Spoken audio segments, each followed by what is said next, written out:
एक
बार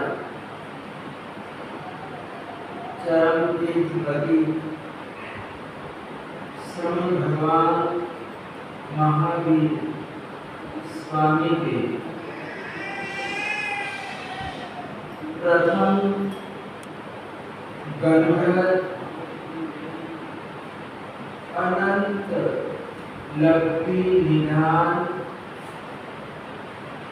ऐसे श्री गुरु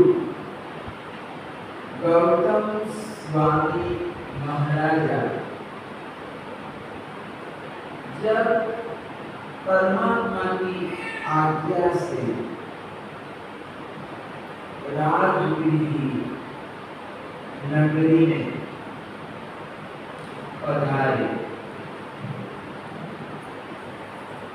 तो जैसे ही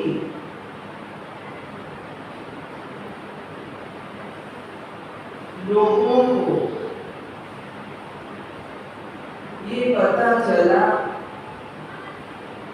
कि आज हमारे नगर के बाहर उद्यान में गौतम स्वामी जी महाराजा पधारे हैं, तो उस समय पूरे नगर में खुशी छा जाती है। एक खुशी की लहर दौड़ उठती है। सब लोग आनंदित पुलकित हो जाते हैं कि आज हम सभी को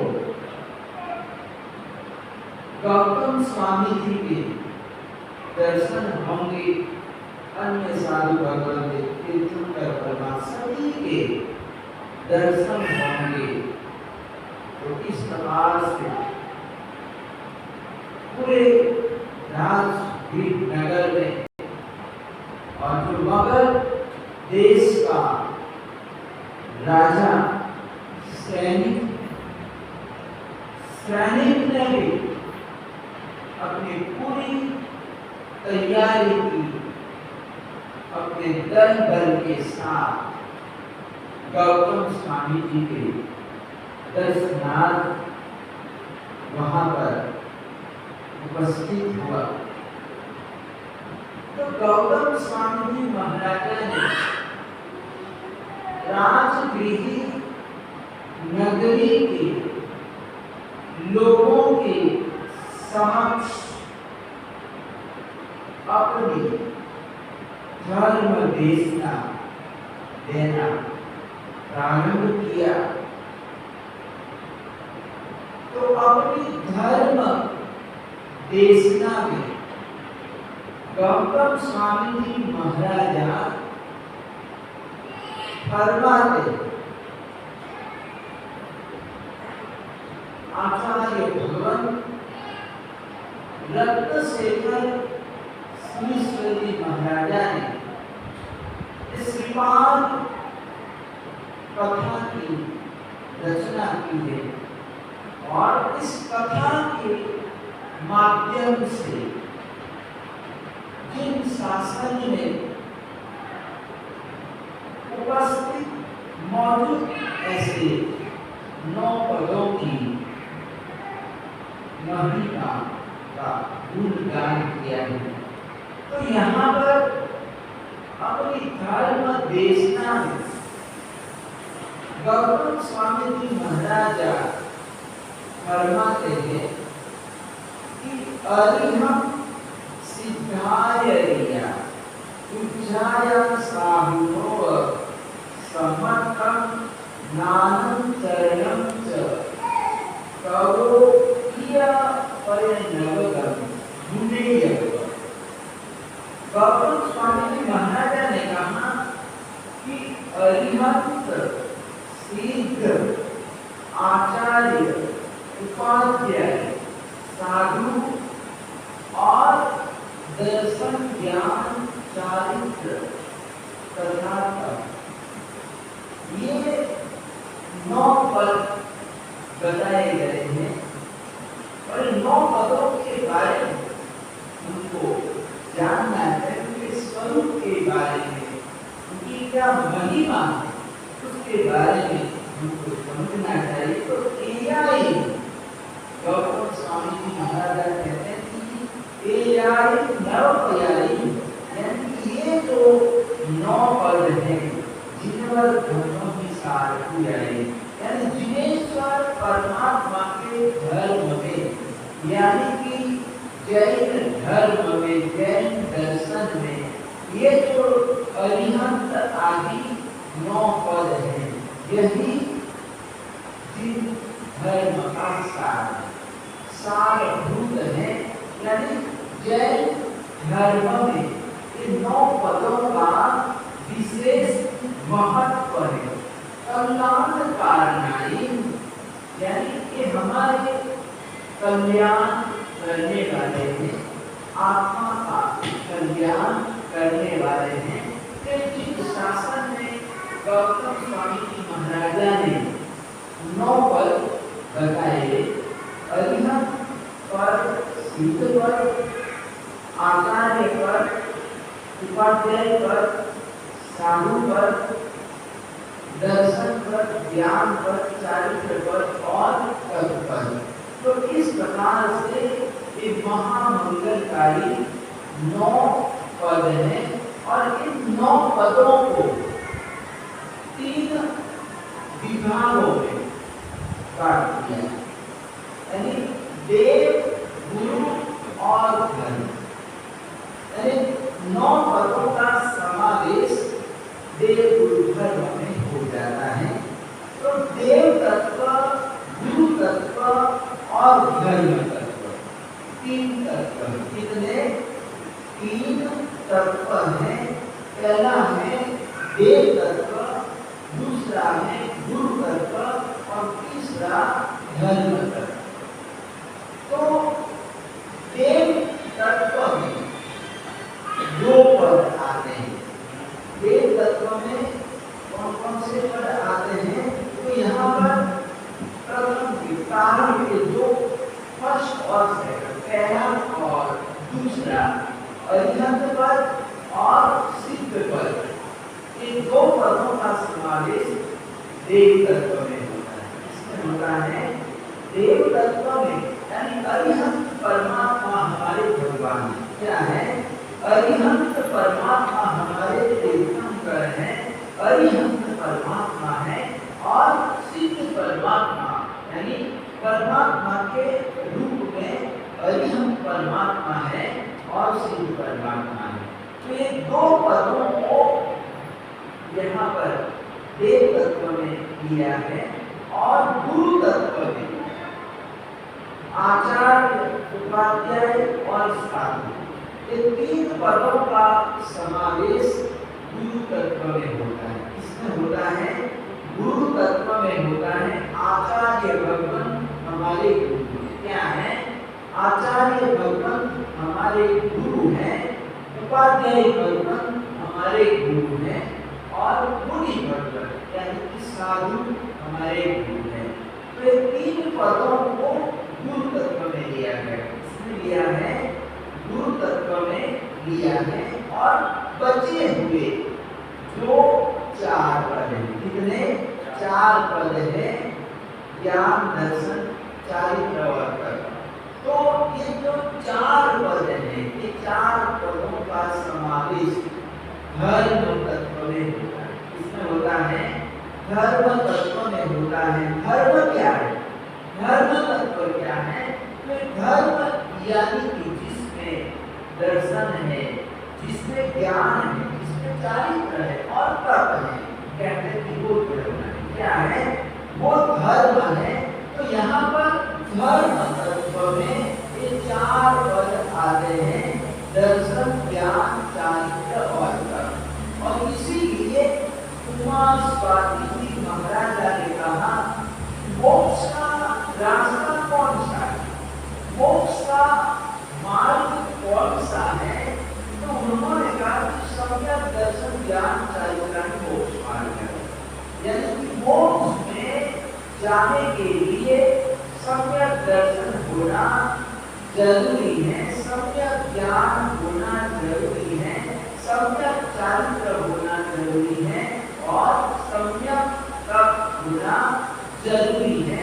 तो इस प्रकार से ये जो चार पद हैं, ये चार पद धर्म में आते हैं, धर्म तत्व में आते हैं। तो देव गुरु धर्म हम क्या बोलते हैं? देव गुरु धर्म। देव गुरु धर्म में पूरे 9 पदों का समावेश है। क्या है? पूरे 9 के 9 पदों का समावेश देव गुरु धर्म में हो जाता है। दूसरी अपेक्षा से हम देखते हैं तो साध्य, साधक और साधना। जैसे देव गुरु धर्म है तो वैसे 9 पदों को हम दूसरी तरह से भी हम समझ सकते हैं, देख सकते हैं। तो यहाँ पर साध्य, साधक और साधना। तो हमारा साध्य क्या है? यानी हमको प्राप्त क्या करना है? तो यहाँ पर बताया गया कि हमारा जो लक्ष्य है वो प्रथम के 2 पदों में जाना है, यानी कि 2 पदों को प्राप्त करना है। हमारी मंजिल क्या है? हमारा लक्ष्य है अरिहंत और सिद्ध पद में आना है।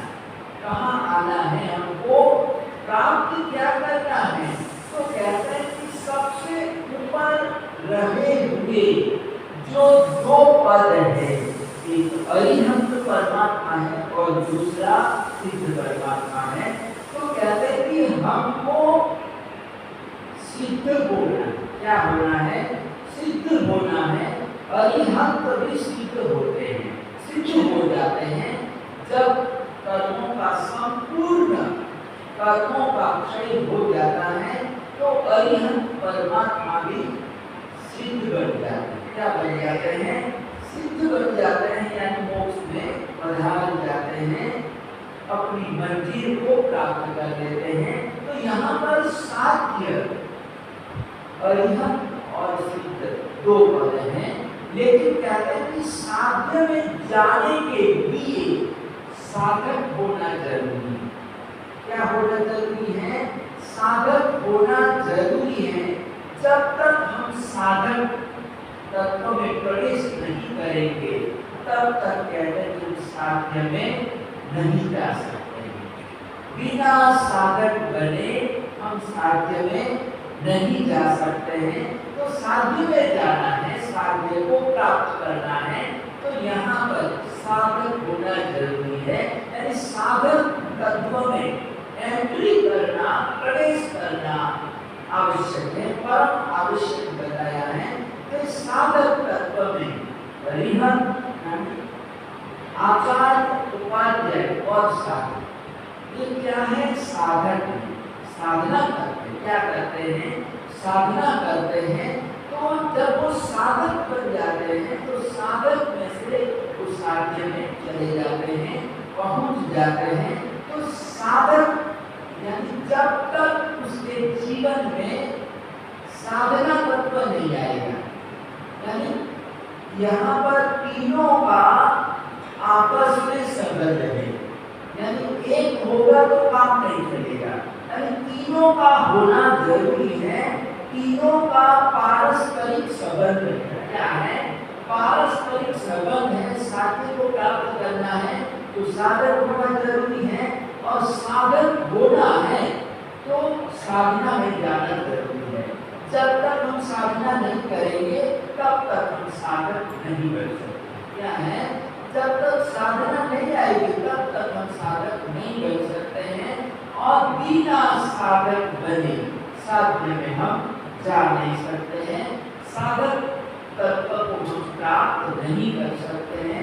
तो यहाँ पर साध्य यानी कि अरिहंत और सिद्ध परमात्मा है। साधक तत्व में आचार्य, उपाध्याय और साधु आते हैं, और साधना तत्व में दर्शन, ज्ञान, चारित्र और तप आता है। क्या आता है? दर्शन, ज्ञान, चारित्र और तप आता है। तो इस प्रकार से यहाँ पर अनंत लक्ष्मी के स्वामी ऐसे गौतम स्वामी जी महाराजा ने जनता के समक्ष, राजगीर नगरी के श्रोताओं के समक्ष, भाई बहनों के समक्ष गौतम स्वामी जी महाराजा ने बताया कि जिस शासन में अगर कोई सारभूत तत्व है, जिस शासन का अगर कोई सार है, तो ये 9 पद क्या है? 9 पद है। अरिहंत, सिद्ध, आचार्य, उपाध्याय, साधु, दर्शन, ज्ञान, चारित्र और तप हैं। तो इस तरह से ये 9 पदों को ही सिद्ध चक्र बोला जाता है। क्या बोला जाता है? 9 पदों को ही सिद्ध चक्र बोला जाता है। इसका सिद्ध चक्र यानी कि सिद्ध चक्र यंत्र क्या है? ये 9 पदों से सिद्ध चक्र यंत्र बनता है, सिद्ध चक्र बनता है। और यहाँ पर आगे बढ़ते हुए गौतम स्वामी जी महाराज ने कहा कि कोई भी व्यक्ति इन 9 पदों की आराधना करता है। क्या करता है? 9 पदों की आराधना करता है, विधि पूर्वक आमिर के द्वारा 9 पदों की आराधना करता है, तो वो व्यक्ति सीरी सीरी पालुक रही सुबह। यानी यहाँ पर गौतम स्वामी जी महाराज ने कहा कि हम सभी को 9 पद प्राप्त हुए हैं, और हम सिद्ध, आचार्य, उपाध्याय, साधु, दर्शन, ज्ञान, चारित्र और तप, इन 9 पद प्राप्त हुए हैं। तो हमको इन 9 पदों की आराधना करनी चाहिए, और जो 9 पदों की आराधना करता है वो व्यक्ति श्रीपाल की तरह सुख को प्राप्त करता है। यहाँ पर गौतम स्वामी जी महाराजा ने श्रीपाल महाराजा का नाम दिया। तो सामने बैठे हुए सैनिक महाराजा प्रश्न करते, सवाल करते कि भगवान आप श्री जी ने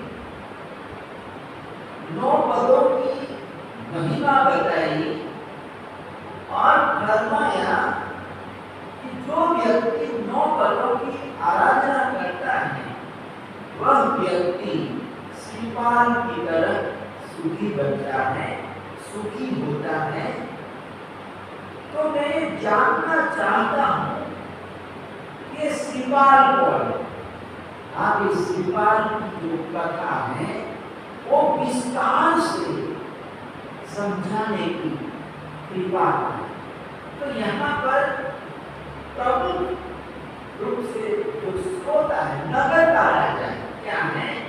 नगर का राजा श्रेणी बैठा हुआ है और वो प्रश्न कर रहा है। जिज्ञासा पैदा हुई, श्रीपाल का नाम लिया तो एक जिज्ञासा पिपासा जगी कि श्रीपाल के बारे में, उनके चरित्र के बारे में, उनकी कहानी कथा के बारे में विस्तार से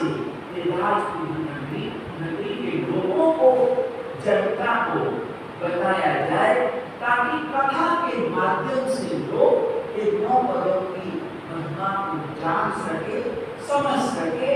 और जब तक महिमा का पता नहीं होगा, इन 9 पदों के स्वरूप का पता नहीं होगा, तब तक कोई व्यक्ति आराधना में जुड़ नहीं सकता है, साधना नहीं कर सकता। तो सबसे पहले तो उनको इस स्वरूप के बारे में, 9 पदों के स्वरूप के बारे में और ये कथा के बारे में, क्योंकि कथा एक ऐसी चीज है कि कथा सुनने से कहते तो व्यक्ति को धर्म प्रदान कर दिया जाता है।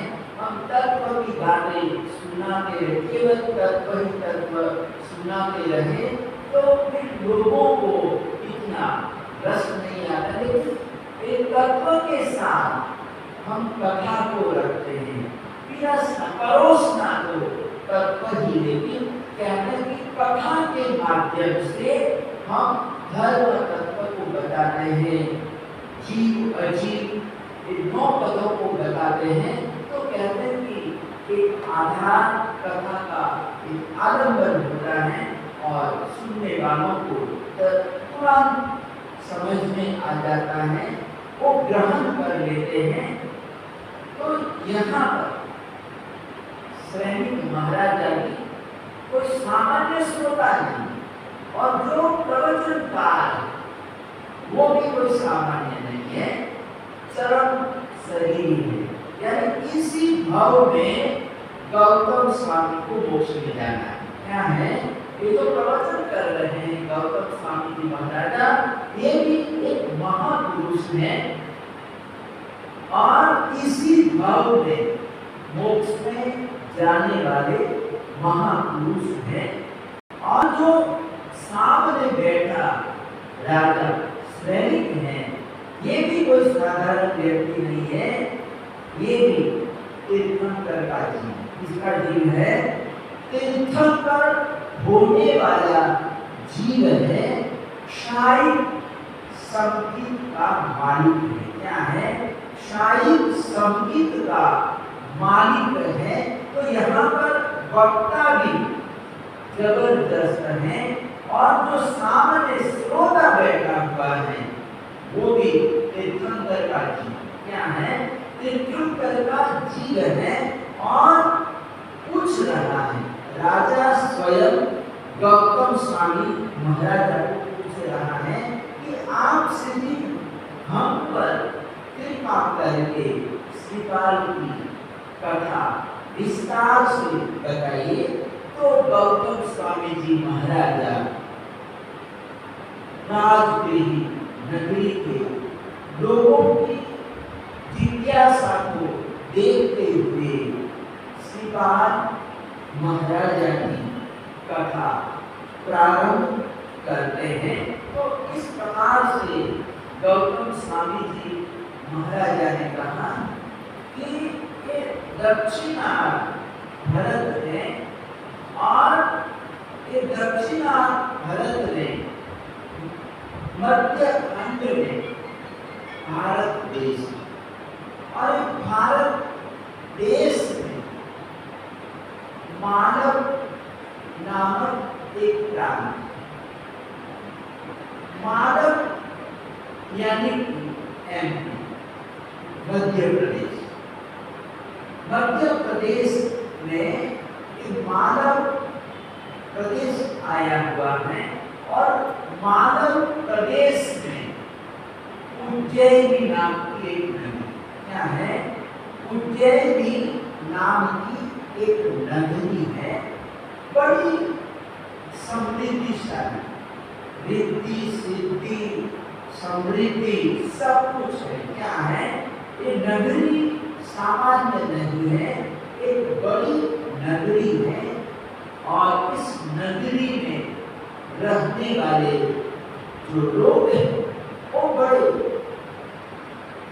धर्मात्मा, देवगुरु धर्म को मानने वाले हैं।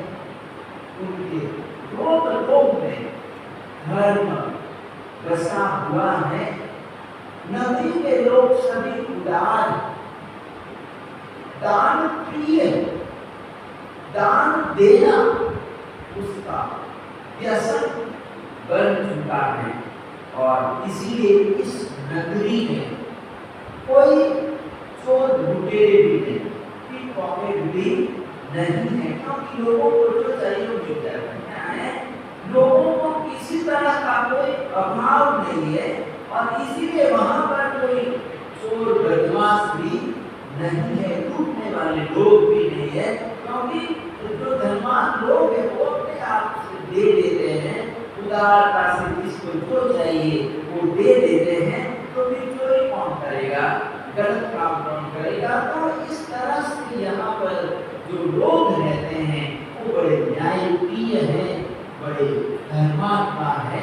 और नगरी में कहते हैं रिद्धि सिद्धि यानी समृद्धि भी है और रिद्धि भी है।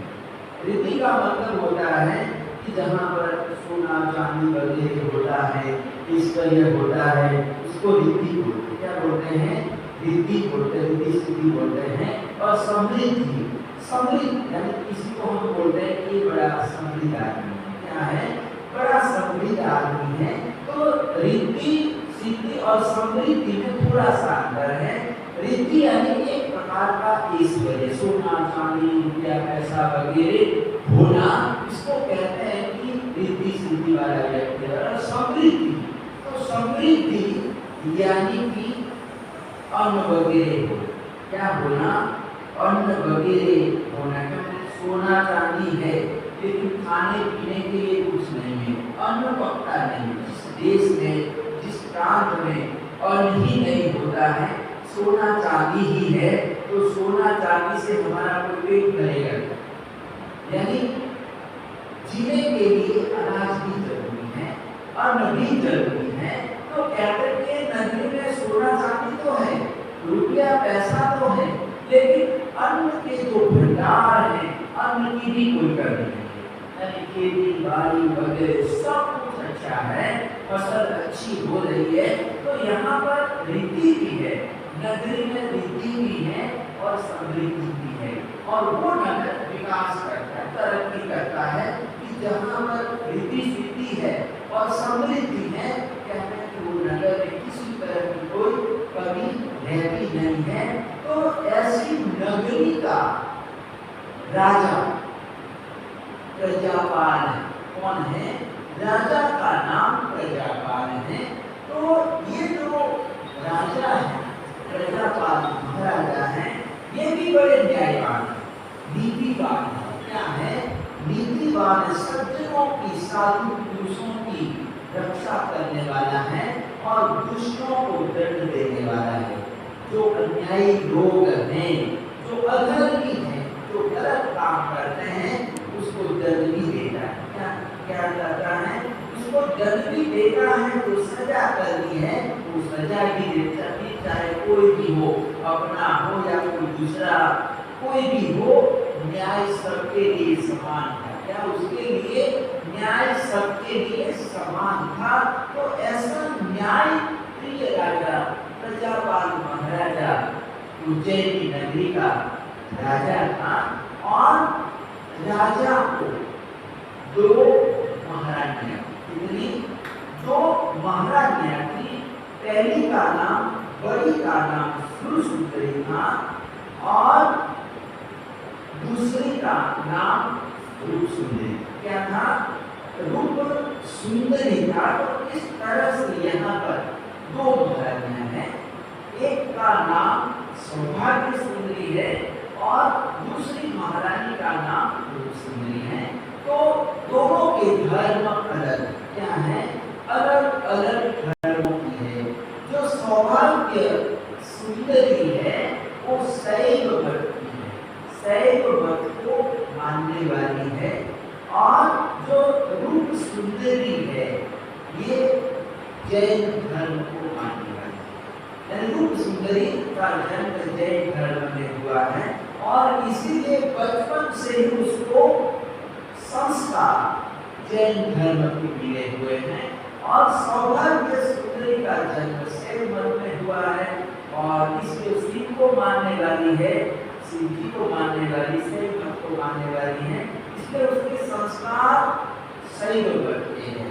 तो यहाँ पर दोनों के मत अलग अलग हैं, धर्म अलग अलग हैं, लेकिन दोनों साथ में रहते राजा की महारानियां हैं। क्या है, राजा की महारानियां हैं और इसलिए दोनों की तरफ से राजा को कोई परेशानी नहीं है, क्योंकि मतभेद भले ही हो।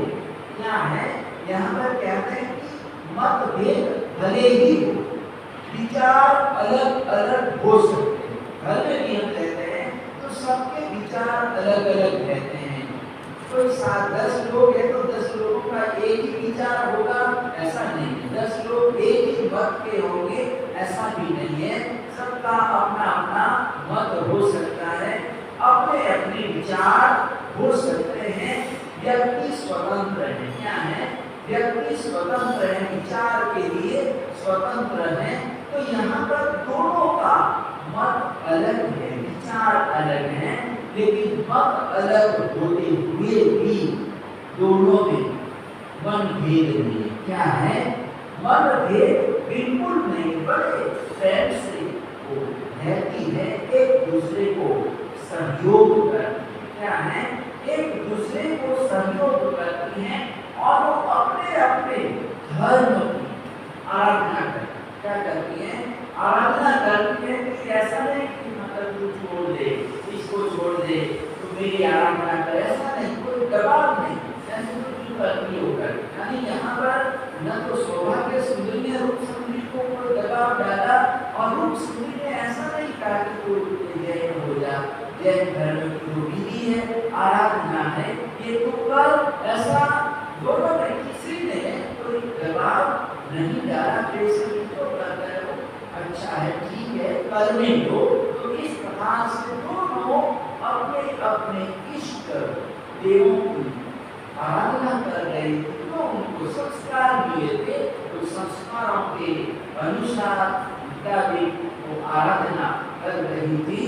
तो समय गुजरने के बाद दोनों को एक साथ में ही गर्भ का पालन करती हैं और जब समय पूर्ण हुआ, गर्भ पूर्ण होने पर दोनों ने 2 पुत्रियों को जन्म दिया। परिवार में सौभाग्य सुंदरी ने भी पुत्री को जन्म दिया और रूप सुंदरी ने भी पुत्री को जन्म दिया। यानी दोनों लक्ष्मी और सरस्वती के अवतार के रूप में दोनों बेटियां आई। परिवार में, घर में ये दोनों बेटियां आई, दोनों का जन्म हुआ। जन्म महोत्सव मनाया गया बड़े धूमधाम से। उज्जैनी नगरी में पूरी नगरी को सजा दिया गया, दुल्हन की भांति सजाया गया और बड़े हर्षोल्लास से जन्म महोत्सव मनाया गया। क्योंकि नगर की राजकुमारियां, राजकुमारियों का जन्म हुआ था, तो पूरे नगर में जनता ने अपनी राजकुमारियों का जन्म महोत्सव अपने राजा के साथ मनाया, खुशी मनाई। और दोनों राजकुमारियां धीरे धीरे बड़ी होती हैं, दूज के चंद्रमा की तरह वो बड़ी होती हैं। तो महाराजा ने देखा कि अब पढ़ाने का समय हो गया है, शिक्षा देने का समय पढ़ो से लिखा था जरूरी है। तो उन्होंने अपनी महारानियों को पूछा कि अब इनको पढ़ाना लिखाना है तो क्या करें। उपाध्यायों को पढ़ाने वाले उपाध्यायों की व्यवस्था करनी है। तो महाराजा की तरफ से कोई परमिशन नहीं थी कि किसी से पढ़ना होगा, मैं यही पढ़ाऊंगा, ऐसा अपनी तरफ से कोई आग्रह नहीं था। उन्होंने महारानियों को पूछा कि तुम्हारी क्या इच्छा है, बेटियों को पढ़ाना है। तो दोनों ने कहा, सौभाग्य सुंदरी ने कहा कि मैं अपनी बेटी सुंदरी को शैव मत के पंडित विषय में पढ़ाना चाहती हूँ। तो महाराजा ने एक्सेप्ट कर लिया, मंजूर है, जैसे तेरी इच्छा। और उसी समय पंडित जी को बुलाया गया और कहा कि मेरी बेटी सुंदरी को पढ़ाना है। और उन्होंने पढ़ाई चालू कर दी। और रूप सुंदरी को भी पूछा गया कि तेरी क्या इच्छा है। तो उन्होंने कहा कि मैं जैन धर्म को मानने वाली हूँ, तो मेरी बेटी महिमा सुंदरी के लिए कोई जैन विद्वान पंडित हो तो ऐसे पंडित की व्यवस्था की जाए। तो यहाँ पर महिमा सुंदरी के लिए पढ़ाने के लिए सुबुद्धि नाम के पंडित जी की व्यवस्था की गई। और सुंदरी को पढ़ाने वाले जो उपाध्याय थे उनका नाम शिवभूति, क्या नाम, शिवभूति था। तो इस प्रकार से अपनी बेटियों को पढ़ाने के लिए व्यवस्था कर दी गई। और दोनों बेटियां पढ़ने लग जाती, दोनों बड़ी होशियार, प्रतिभा संपन्न, और इसीलिए थोड़े समय में ही उन्होंने अध्ययन कर लिया। स्त्रियों की जो 64 कलाएं होती है, उन सभी कलाओं में दोनों राजकुमारियां निष्णात हो जाती हैं, पढ़ाई पूरी हो जाती है।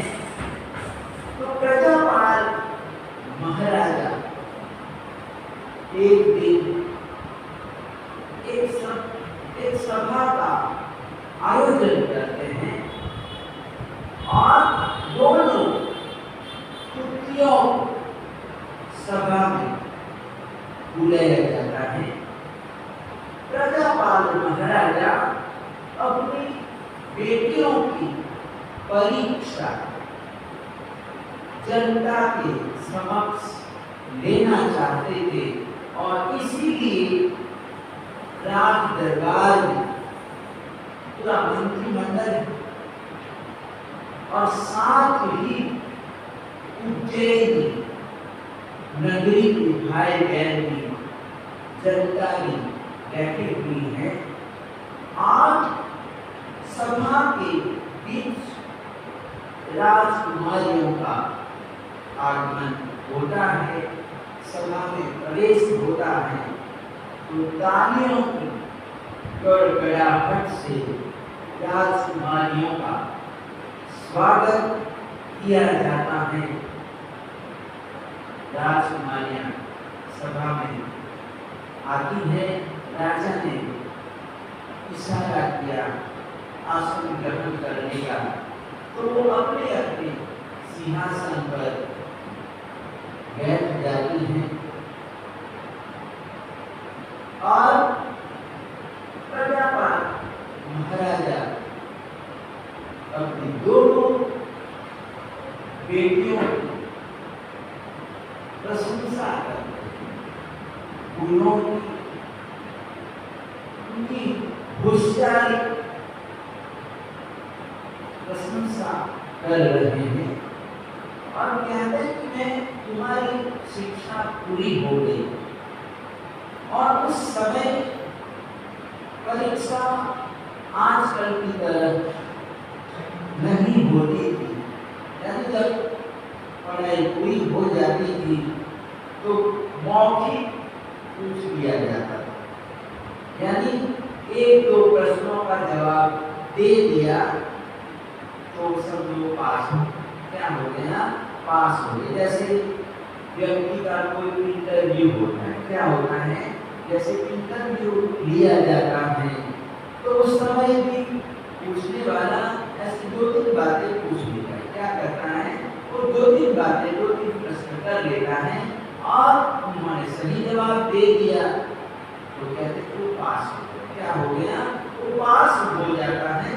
तो प्रजापाल महाराजा ने भी परीक्षा देना चाहा और उन्होंने पूछा कि मेरी जो बेटियां पढ़ लिखकर तैयार हो गई, किसी तरह कोई कमी नहीं है, लेकिन फिर भी मैं पूछ लेता हूँ।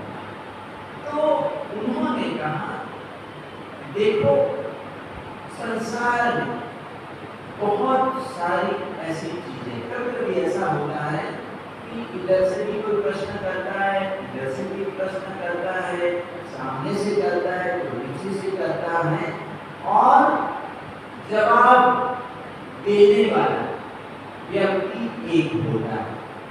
प्रश्न चार और जवाब एक में देना, क्या देना है, जवाब एक में देना है। तो यहाँ पर प्रजापाल महाराजा ने चार प्रश्न किए, कितने, चार प्रश्न किए और चार प्रश्नों का जवाब एक सेंटेंस में देना है, एक ही वाक्य में देना है।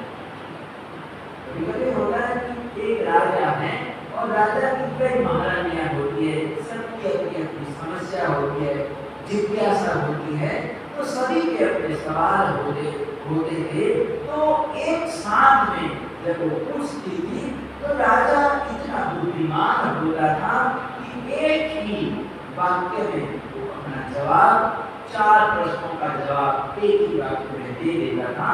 तो यहाँ पर भी प्रजापाल महाराजा ने अपनी बेटियों को कहा कि मेरे चार सवाल हैं, कितने, मेरे चार सवाल हैं, चार प्रश्न हैं और उसके जवाब, चार प्रश्नों का जवाब एक वाक्य में देना है। तो पहला मेरा प्रश्न है जीने की निशानी क्या है, एक प्रश्न कि जीने की निशानी क्या है।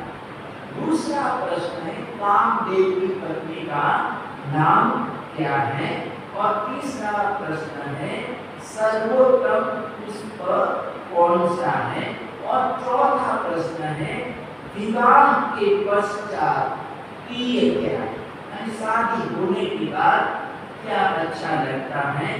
तो ये मेरे चार प्रश्न हैं, लेकिन इसकी जो शर्त है, कंडीशन है, वो एक ही वाक्य में जवाब देना, क्या देना है, जवाब एक वाक्य में देना है।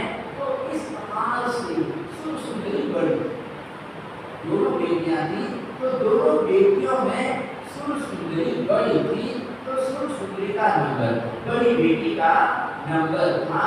तो सुरसुंदरी को प्रजापाल महाराजा ने ये चार प्रश्न पूछे और चार प्रश्नों का जवाब एक वाक्य में देना। तो सुरसुंदरी ने बिना समय गंवाए और ज्यादा समय नहीं लिया, उन्होंने उसी समय तुरंत जवाब दिया, सासरे जाए।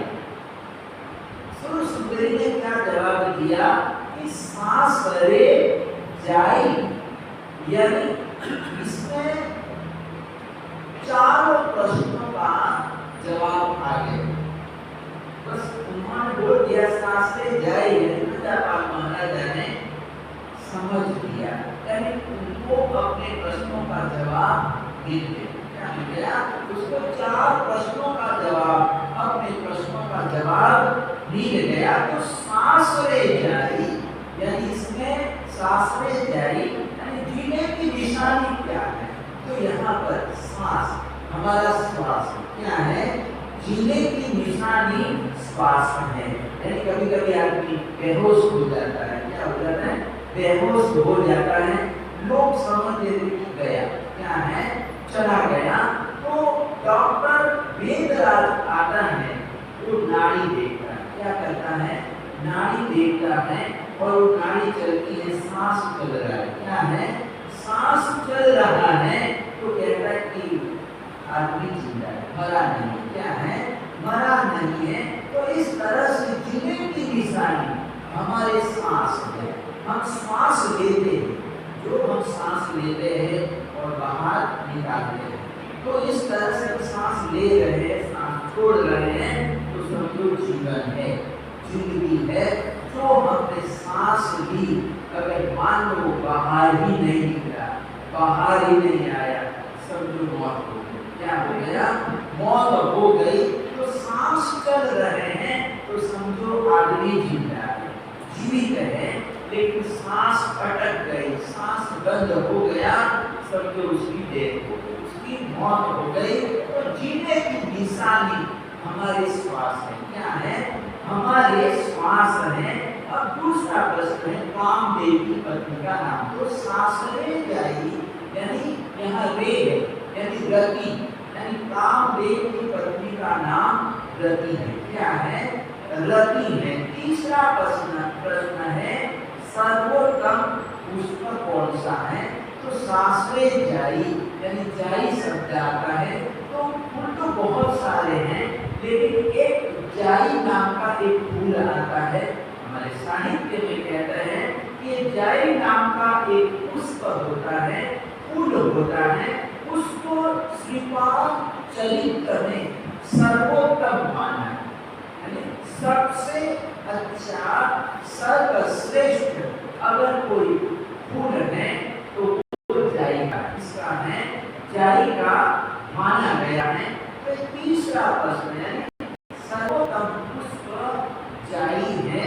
और चौथे नंबर में, विवाह के पश्चात लड़की कहाँ पर जाती है? उनको कहाँ पर जाना अच्छा लगता है, प्रिय क्या लगता है? तो सासरे जाए, यानी उसको शादी के बाद, विवाह के बाद ससुराल में जाना अच्छा लगता है, प्रिय लगता है। शादी हो गई, फिर वो अपने माँ बाप की कितनी बारी हो, लेकिन फिर उसको अपने घर जाना पड़ता है। कभी कभी शादी होती है, जब नई नई होती है, तो उसको अपने घर में इतना मन नहीं लगता है, नए घर में इतना मन नहीं लगता है, लेकिन एक दो चिंटू बिट्टू आ जाए, क्या है? चिंटू बिट्टू आ जाए, तो फिर वो आएगी भी, तो सुबह आएगी और कहेगी शाम को जाना है, बच्चों को देखना है, बच्चों को स्कूल भेजना, ये करना।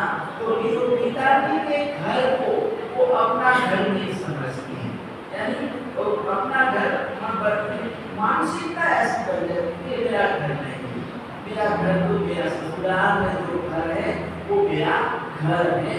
तो शादी के बाद जो अच्छा लगता है वो ससुराल ही अच्छा लगता है, ससुराल में जाना अच्छा लगता है। इस प्रकार से सुरसुंदरी ने जवाब दिया, और जवाब सुनकर प्रजापाल महाराजा बड़े खुश हुए कि मेरी बेटी कितनी होशियार, कितनी चतुर है। और उज्जैनी नगरी के लोग भी जवाब सुनकर तालियां बजाने लगे, तालियों की गड़गड़ाहट आरंभ हो गई। अब छोटी बेटी मैना की बारी थी, तो यहाँ पर प्रजापाल महाराजा ने पूछा, मैना को पूछा कि बेटी, जैसे मैंने सुरसुंदरी को 4 सवाल किए, वैसे ही मैं तेरे को मौखिक रूप से मैं पूछ रहा हूँ। तो पहला प्रश्न, मेरा पहला प्रश्न है, प्रथम अब एक वस्तु है, क्या है? वस्तु है, वस्तु का नाम है, जैसे बादल। तो बादल का एक नाम हो, जैसे कपड़ा, टेबल। तो इस तरह से एक ऐसी वस्तु है, एक ऐसी चीज है, और उस वस्तु का प्रथम अक्षर हटा देने से, यानी जैसे बादल है, तो हम बा को हटा देंगे, दूर कर देंगे, तो क्या बचेगा? दल बचेगा। क्या बचेगा? दल बचेगा। तो यहाँ पर प्रजापाल महाराजा ने कहा कि एक ऐसी वस्तु है और इसका प्रथम अक्षर हटा लेने से शेष अक्षर संसार को जीवन दान देते हैं। क्या देते हैं? संसार को जीवन दान देते हैं। और दूसरा यानी बीच वाला, यानी 3 अक्षरों का शब्द है, ये 3 अक्षरों वाली एक वस्तु है, वस्तु का नाम। और प्रजापाल ने कहा कि अगर मैं उसमें से प्रथम अक्षर दूर कर देता हूँ, हटा देता हूँ, तो संसार को जीवन दान देने वाला बनता है।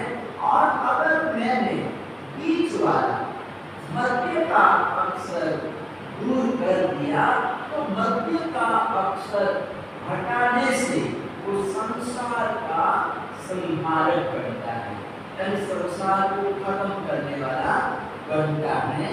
और तीसरा अक्षर हटा लेने से, अंतिम अक्षर हटा लेने से वो सबका प्रिय बनता है। तो ऐसी कौन सी वस्तु है संसार में, ऐसी कौन सी वस्तु है जिसको इसका प्रथम अक्षर हटा देंगे तो संसार को जीवन दान देने वाला होता है, और दूसरा अक्षर हटाने पर उस संसार का संहारक बनता है, और तीसरा अक्षर हटाने पर उस सबका प्रिय बनता है। तो ऐसी कौन सी वस्तु है? तो उस समय महिला सुंदरी ने बढ़िया जवाब दिया कि पिताजी, आपने जो पूछा वो कोई मेरे को दूर भी जाने की जरूरत नहीं है। यानी मेरी आंखों में जो मैंने काजल आंजा है, क्या आंजा है? काजल आंजा है। ये जो काजल है, तो काजल में से प्रथम अक्षर हटा लेंगे, का को हटा दिया। क्या किया? का को हटा दिया तो क्या बचेगा? जल बच जाएगा, यानी जल संसार को जीवन दान देता है। लोग मर रहे हैं, प्यासे मर रहे हैं, और बारिश हो जाए, बारिश बरस जाए, पानी पीने के लिए पानी मिल जाए तो जीवन दान मिलेगा, आग भी बच जाए। क्या होता है? पानी मिलने से, पानी पीने के लिए मिल जाने से कहते हैं मरता हुआ आग भी बच जाता है। तो जल का इतना, मैंने पहले भी बताया था कि पानी का इतना महत्व है कि पानी के अभाव में हम जी ही नहीं सकते। यानी पृथ्वी का है, अप का है, देव का है, वायु का है और वनस्पति का है, इनका इतना हमारे पर उपकार है, बड़ा उपकार है कि अगर ये न रहे तो हम जी नहीं सकते। हवा नहीं मिलेगी, पीने के लिए पानी नहीं मिलेगा, सब आग वगैरह, तो आग है अग्नि, तो हम रोटी वगैरह पकाते हैं, अगर यही नहीं होगा तो आग वगैरह भी कहाँ से तैयार होगा? वनस्पति नहीं होगी, कुछ नहीं होगा। तो कहते हैं कुछ भी होने वाला नहीं है। तो यहाँ पर कहते हैं कि जल, यानी जल है वो जीवन है। तो जल संसार को जिलाता है, जीवन दान देता है। और दूसरे नंबर काजल में से अगर हमने जल को हटा दिया तो क्या बचेगा? काल बचेगा। क्या बचेगा? काल बचेगा। यानी काल किसी को छोड़ता नहीं है, वो जगत का संहारक है। क्या है? जगत का संहारक काल को माना गया है। तो किसी को भी छोड़ता नहीं, चाहे राजा हो, रंग हो, कोई भी हो, छोटा हो बड़ा हो, उसके लिए सब बराबर है। क्या है? सब समान है। जब समय आता है तो सभी को यहाँ से जाना पड़ता है, रवाना होना पड़ता है। तो इस तरह से का संहारक हैं और काजल में से हमने ल को हटा दिया। क्या किया? ल को हटा दिया तो क्या बचेगा? काज बचेगा, यानी काम। काम सबको प्रिय हो रहा है, प्रिय लगता है। काम करने वाला व्यक्ति सबको अच्छा लगता है। नहीं है चलो कोई खा पी के बैठा रहता है, कुछ काम करना नहीं करता है तो घर वालों को अच्छा लगता है क्या? कोई काम करता है, कुछ कमा के कुछ लाता है घर में, तब तो अच्छा लगता है। लेकिन आलसी होके बैठा रहे तो अच्छा लगता है क्या? काम करने वाला, काम सबको प्यारा है। क्या है? काम सबको प्यारा है। तो इस तरह से प्रजापाल महाराजा ने दोनों बेटियों को पूछा, सुरसुंदरी को भी पूछा और महिला सुंदरी को भी पूछा, और दोनों ने सही जवाब दिया। संतुष्ट हो गया राजा, अपनी दोनों बेटियों से खुश हो गया। यानी बेटियां पास हो गई, परीक्षा में पास हो गई। क्या हुआ? परीक्षा में पास हो गई। प्रजा भी खुश है, बड़ी प्रसन्न तालियां बजा रही है। बेटियों ने जो अभ्यास किया, जो शिक्षा प्राप्त की, इनके जो पंडितों ने जो पढ़ाया है, शिक्षा दी है, अभिनंदन की बात है। इसका स्वागत, पंडितों का भी स्वागत किया जाए कि थोड़े समय में हमारी बेटियों को इन्होंने, दोनों पंडितों ने पढ़ा लिखा कर तैयार कर दी, कितनी होशियार बना दी है, कितनी चतुर है। तो इस हाल से नगरी के लोग प्रशंसा कर रहे हैं और तारीफ कर रहे, बड़ी तारीफ कर रहे हैं। और फिर प्रजापाल महाराजा सभी को शांत करते हैं और भी पूछते हैं। कहते हैं कि समस्या पूर्ति करना। समस्या पूर्ति यानी कि एक वाक्य बोला, जैसे एक श्लोक होता है तो श्लोक के 4 पाद होते हैं, उसको श्लोक पूर्ति बोलते हैं, काव्य पूर्ति भी बोलते हैं। और इसके स्कूल में बच्चों को श्लोक रटाए जाते हैं, याद कराए जाते हैं।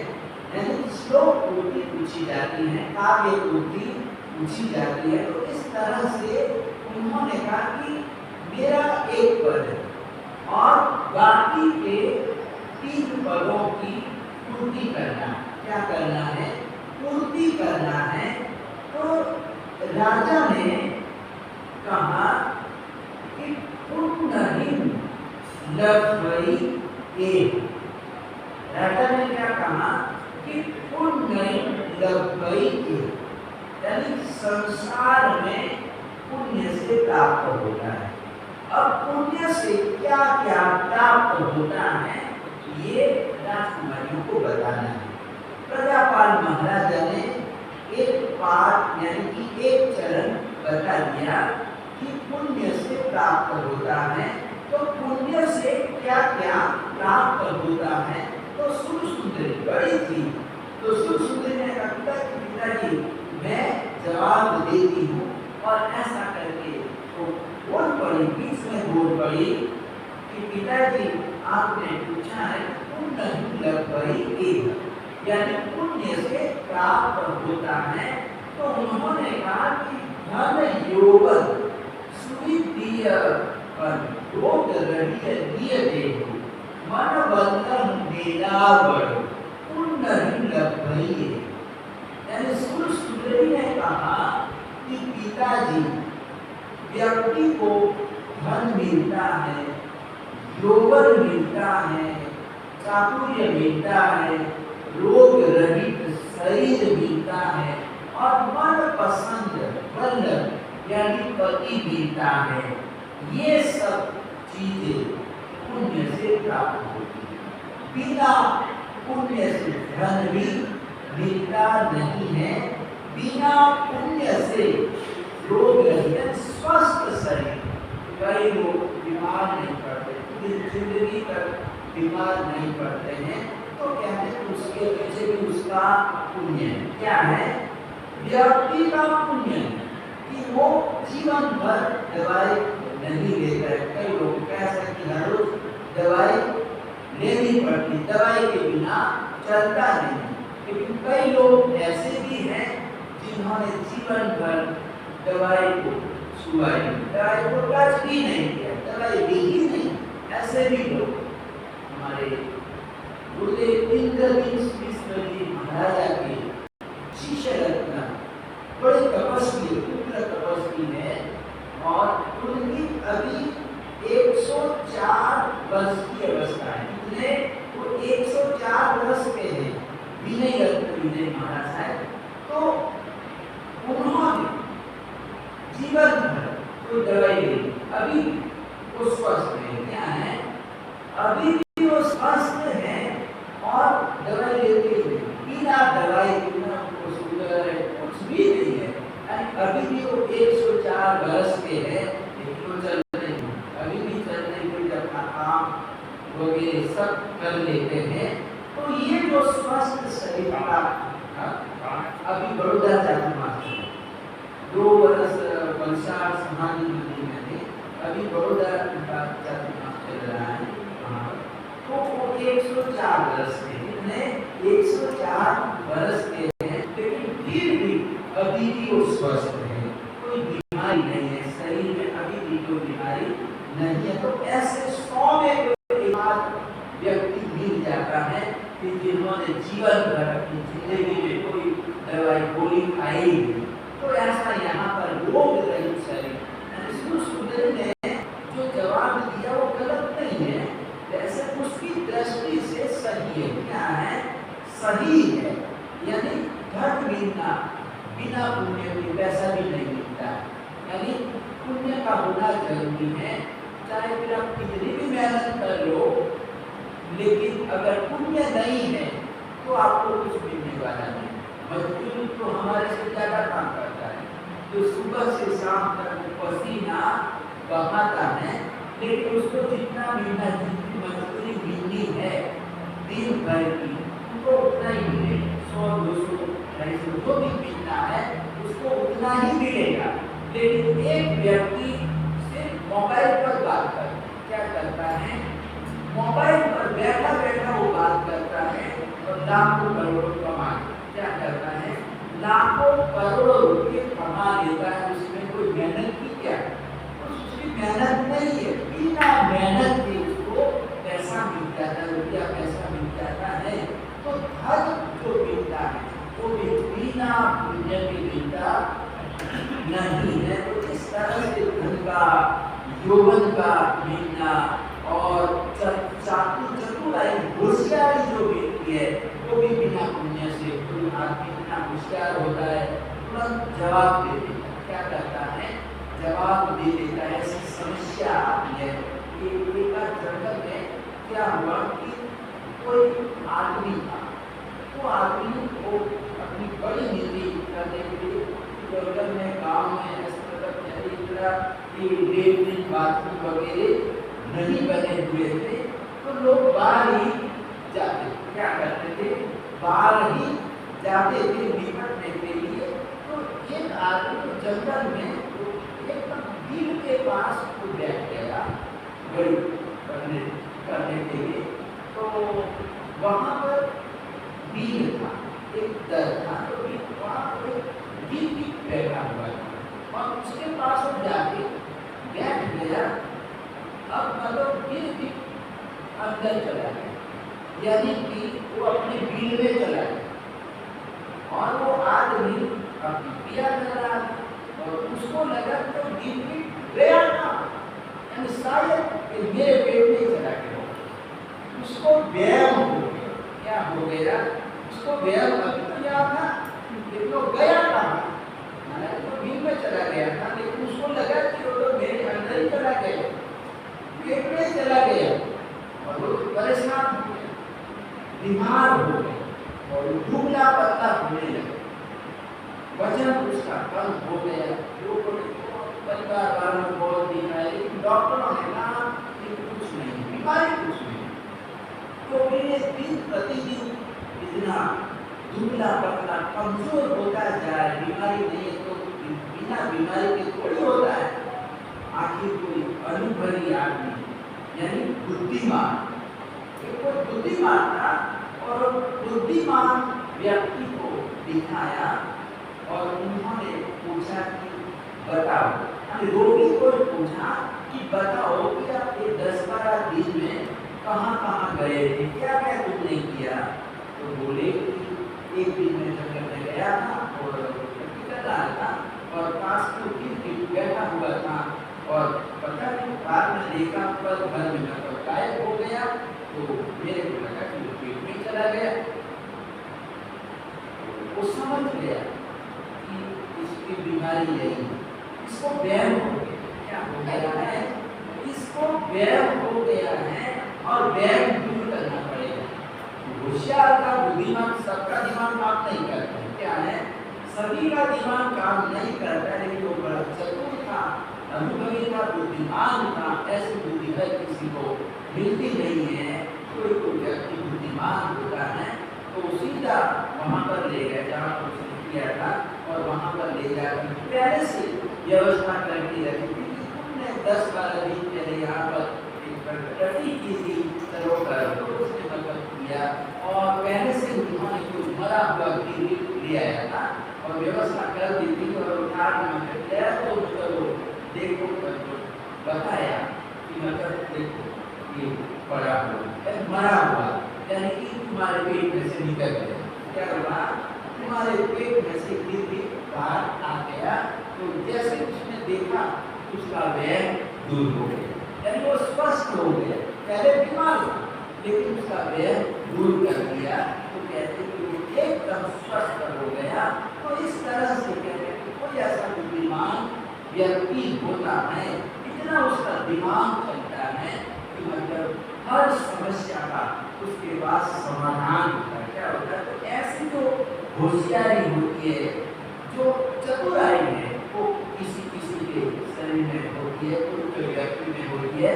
तो मन वल्लभ देना, मन पसंद पति का मिलना पुण्य के बिना नहीं होता। तो सुर सुंदरी ने ये जवाब दिया और जवाब देकर सुनकर सब लोग तालियां बजाने लगे। तो सुर सुंदरी के जवाब में ये जो जवाब है, ये सारे जो उन्होंने नाम दिया है पुण्य से मिलता है, उसमें सब भौतिक साधन है। क्या है? भौतिक साधन, यानी कि सांसारिक साधन है। क्या है? सांसारिक साधन है। अरे सबको यही तो चाहिए। पुण्य से हमको क्या चाहिए? धन चाहिए, पैसा चाहिए, शरीर चाहिए, सब कुछ मतलब सब लोग यही चाहते हैं। तो इस तरह से सब लोगों ने इसकी बात को मान लिया, स्वीकार कर लिया। राजा ने इसलिए दिलाया कि तुम सही बता रही हो, तुम्हारी बात सत्य, बिल्कुल सत्य है। तो इस तरह से अब प्रजापाल महाराजा मैना की ओर देखते हैं और मैना को भी पूछते हैं कि बेटी तू भी बता कि पुण्य से क्या मिलता है। तो मैना ने कहा कि पिताजी विनय विवेक प्रसन्न मन सिद्ध सुधीर मन दे परम पद मेलावर पुण्य ही लग गई एवं। यानी पिताजी पुण्य से विनय मिलता है, विवेक मिलता है, प्रसन्न चित्त मिलता है, सिद्ध सुनिर्मल दे, यानी सिद्ध से पवित्र ऐसा निर्मल शरीर प्राप्त होता है और परम पद है मोक्ष पद, यह सब कुछ पुण्य से प्राप्त होता है। क्या होता है? ये सारा सब कुछ पुण्य से प्राप्त होता है। तो दोनों देवियां हैं, सुर सुंदरी और मैना सुंदरी। तो जिसके दिल में जो होगा वो ही गा रहेगा। तो मैना के जीवन में धर्म और इसलिए इन्होंने धर्म की वस्तुएं दी है। कहा कि विनय का प्राप्त होना, विवेक का प्राप्त होना, प्रसन्न चित्त प्राप्त होना और निर्मल शरीर प्राप्त होना, मोक्ष प्राप्त होना। कहते हैं बिना पुण्य के ये कुछ मिलता नहीं है। तो यहाँ पर दोनों बेटियों की परीक्षा हो रही है। राजा परीक्षा ले रहा है और दोनों ने अपने अपने तरीके से, अपनी अपनी दृष्टि से दोनों ने जवाब दिया। हालांकि दोनों की बात सही है, सुरसुंदरी की बात को भी हम गलत नहीं कह सकते हैं, और महिला सुंदरी ने जो बताया वो भी सही है, लेकिन दोनों की दृष्टि में फर्क क्या है? एक के पास भौतिक है और दूसरे के पास आध्यात्मिक दृष्टि है। दोनों दृष्टियां हैं, एक भौतिक दृष्टि है और दूसरी आध्यात्मिक दृष्टि है। तो महिला के जीवन में बचपन में जो संस्कार दिए गए थे, वो संस्कारों से सिंचित ऐसी महिला ने कहा कि जीवन में विनय का होना अनिवार्य है, जरूरी है, विवेक का होना भी जरूरी है, लेकिन ये सब कुछ चीजें बिना पुण्य से मिलती है। हर कोई विनयवान नहीं बन सकता है, विवेकवान नहीं बन सकता है, और इस तरह से हर किसी को मोक्ष भी प्राप्त नहीं हो सकता है। प्रसन्न चित्त भी हर किसी को किसी का रहता नहीं। कुछ आदमी, बहुत सारे लोग ऐसे होते हैं जो कुछ दिखाई नहीं देते हैं, कुछ लोग ऐसे होते हैं हमेशा खुश रहते हैं। प्रसन्न मन वाले कैसे होते हैं? प्रसन्न मन वाले होते हैं, वो कुछ भी काम करेंगे, घर का या मंदिर आएंगे, पूजा भी करेंगे, तो पूजा करते करते भी वो खुश रहते हैं, प्रसन्न रहते हैं। और इसीलिए मन प्रसन्नता देती, यानी जो खुश होकर पूजा करता है, परमात्मा की सेवा भक्ति करता है, तो कहते हैं कि मन प्रसन्नता में भी पूज्य माने जिनेश करें, यानी तो प्रसन्न चित्त से खुश होकर परमात्मा की पूजा करता है, भक्ति करता है, तो कहते हैं कि उसके जो विघ्न होते हैं वो विघ्न भी दूर हो जाते हैं। यानी यहाँ पर कहते हैं कि प्रसन्न चित्त का होना जरूरी है। खुश होकर हम कोई काम करते हैं तो कहते हैं कि उस काम किया जाए, काम करके हमको आनंद मिलता है, हमको प्रसन्नता मिलती है। तो प्रसन्न चित्त का होना, लेकिन ये भी पुण्य से मिलता नहीं है। तो ये दोनों बातें यानी प्रजापाल महाराजा ने पूछा, अपनी दोनों बेटियों की परीक्षा ली, और आप भी किसके साथ? आप लोगों को मैं पूछना चाहता हूँ कि आप किसके साथ हैं? सुरसुंदरी के साथ हैं या फिर महिला सुंदरी के साथ? आपकी भी परीक्षा है, क्या है? आप लोगों की भी परीक्षा है कि आप किसके साथ हैं? सुरसुंदरी के साथ हैं या महिला सुंदरी के साथ हैं? यानी उज्जैन नगरी के जितने भी लोग थे, ज्यादा थे, अधिकांश लोग सुरसुंदरी के साथ, इसके साथ थे, सुरसुंदरी के साथ थे। सुरसुंदरी के विचार वाले लोग ज्यादा थे, और महिला सुंदरी के विचार वाले गिनती के लोग बहुत कम लोग थे। विनय वगैरह किसको पसंद है? तो कोई ऐसा आदमी होता है जिसको विनय विवेक पसंद होता है। तो यहाँ पर प्रजापाल महाराजा ने अपनी दोनों बेटियों की परीक्षा ली। अब आगे क्या होता है समय में बोलने आया है, तो हम अपने प्रवचन को यहाँ पर ही रखते हैं। आगे हम देखेंगे, आगे का प्रश्न बहुत अच्छा सुंदर रोचक प्रश्न है, और सब लोग आप आइए आराम से। और कल से में जो हमारा धन्य कुमार चरित्र है, धन्य कुमार चरित्र को मैं थोड़ा सा 10 मिनट के लिए वो भी विचार करूँगा, तो साथ साथ में ये धन्य कुमार चरित्र भी चलेगा। तो इस तरह से अपने पास टाइम कम है, समय कम है, तो मैं चाहता हूँ कि धन्य कुमार की जो कहानी है, जो कथा है, वो भी पूरी हो।